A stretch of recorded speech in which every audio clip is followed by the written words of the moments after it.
Hey folks, it's Shane. Thanks for checking out this vlog style video. It'll pretty much turn into just a almost like a podcast because I'm hiking along in very boring country right now and there's not much to see.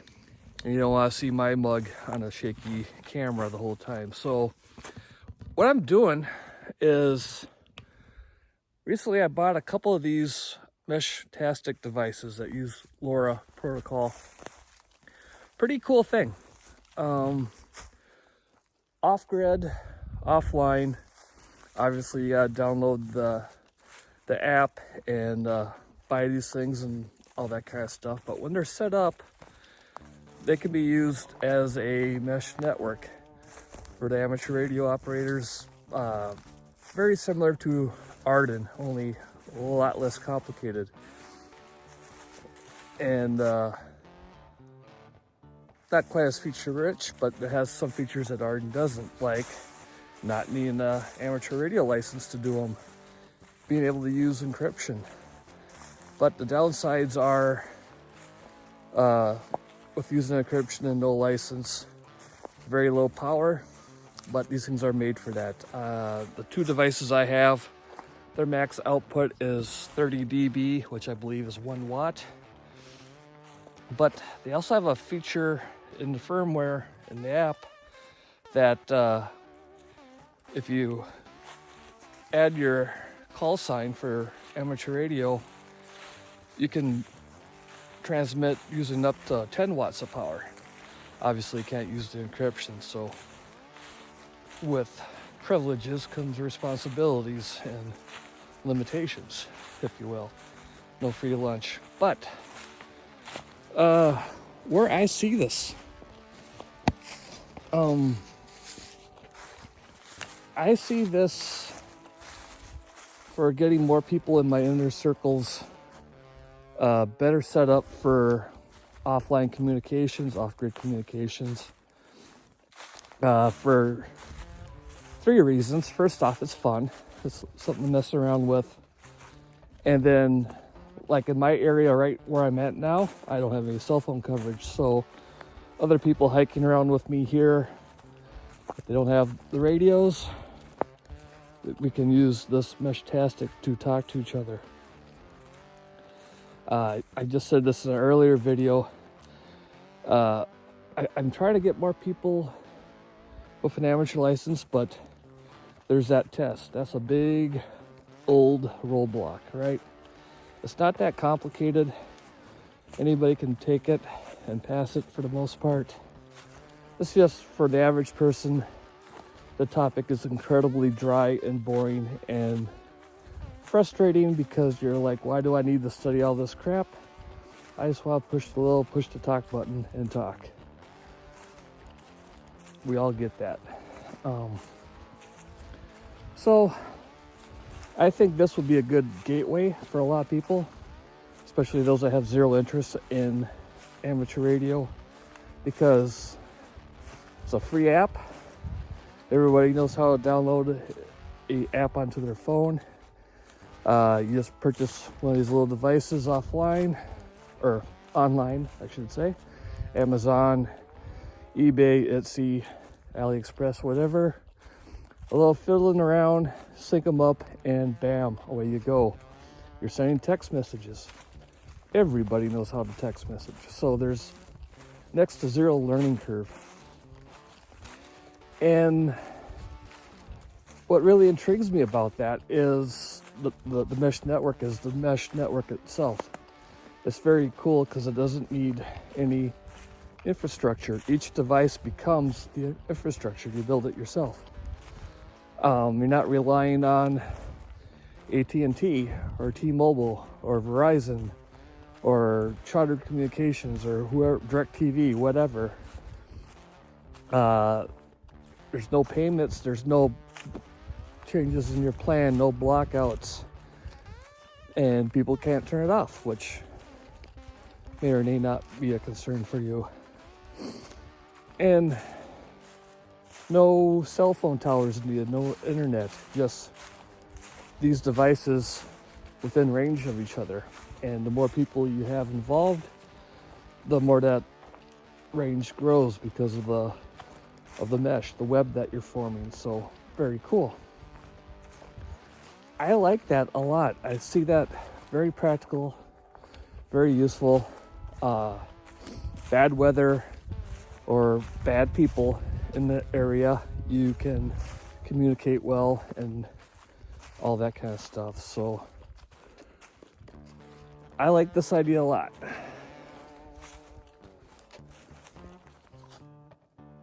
So right now I own 2 devices. I have this one that I've been carrying around today. It's a rack and a bunch of numbers. Rack, I believe, is the brand. I'm not too familiar with how this works yet. RAK. I bought this off of Etsy. When you download the Meshtastic app, there's ways to support it. And one of the guys that, or the guy that wrote the app for at least the iPhone, has an Etsy store where he's selling kits like this that are already flashed with the software or firmware, if you will. Everything's put together. All you gotta do is charge it up, sync it to your phone. And being a appliance operator like I am, I thought, hey, that's a great kickstart for me, and I'm throwing a little something to the people who are putting this together and thanking them for their efforts. So I will, in the blog post that accompanies this, I'll put links on where you can get this and other devices, and I plan to buy another one or two from them. This thing is well built so far. Only use it twice, so no review from me. But some of his ideas are pretty intriguing. Besides a device to carry with you like this, he has some that are meant to be more of a repeater, in a weather-resistant sealed case with a solar panel on it and a battery backup.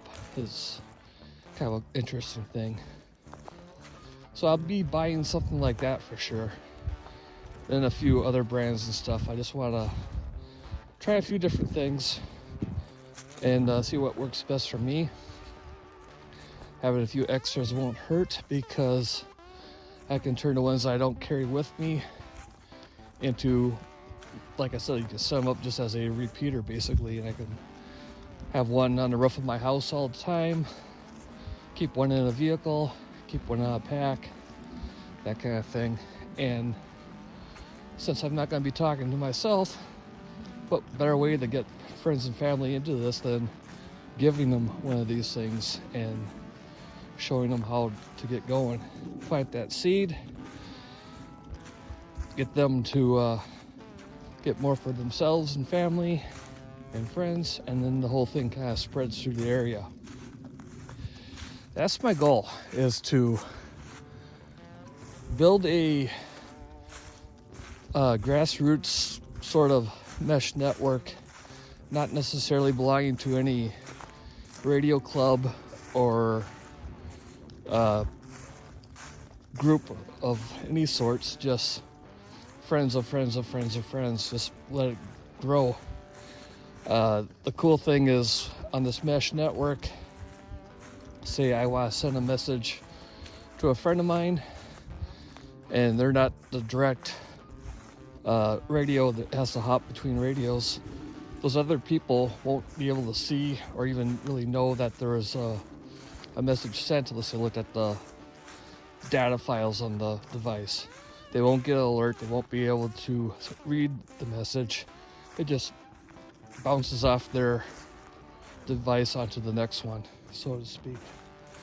So the cool thing with that is, if you're, some personal information that you only want to share with friends or family or what have you, you can basically have strangers relay that message without them even knowing it. So I kind of like that concept. So I would hopefully I can get this thing to take off here locally, and it'd be very cool if over time it grows to, you know, like even county-wide. That would just be so cool, kind of fun. And then different groups can use it for their own needs without knowing other people are using it for their own needs. That concept is kind of intriguing to me. And as I mentioned earlier, you know, always goes back to the emergency comms type stuff. I see basically you can have groups make their own makeshift Skywarn nets, basically. You know, you can set things up to have basically little private channels on it for your own little group. So besides direct messaging, you can do group messaging. So a few weather spotter type guys can set up their own Skywarn thing. Community groups can set up community watch. Heck, you can set up buy, sell, and trade groups, or which gas station has the cheapest gas that day, that kind of stuff. Pretty cool. I'm just kind of rambling off random ideas. I know that they have weather stations on this thing, so you can set up a weather channel where people throughout the area have a weather station on their roof that's tied into this mesh network, and you can see the temperatures, the wind speeds, the humidity, the pressure, everything throughout the area. So kind of a cool idea. But that's where it's going. I'm going to be doing a whole series of videos on this. I'm going to have a playlist. That's where this will be found. And just kind of go on from there. I'll be doing a lot of experimenting out in this area along these ski trails, simply because there's a good area to cover. The loops cover different terrain. There's low spots, high spots, all that kind of stuff. So I can do a lot of experimentation on ranges with different devices, different power settings, different antennas, experiment with setting up repeaters, so on and so forth. So this should be a lot of fun. And I've rambled on quite enough. If you made it this long, I appreciate it, and I question your sanity. But we'll catch you on the next one. Have a good one, everyone.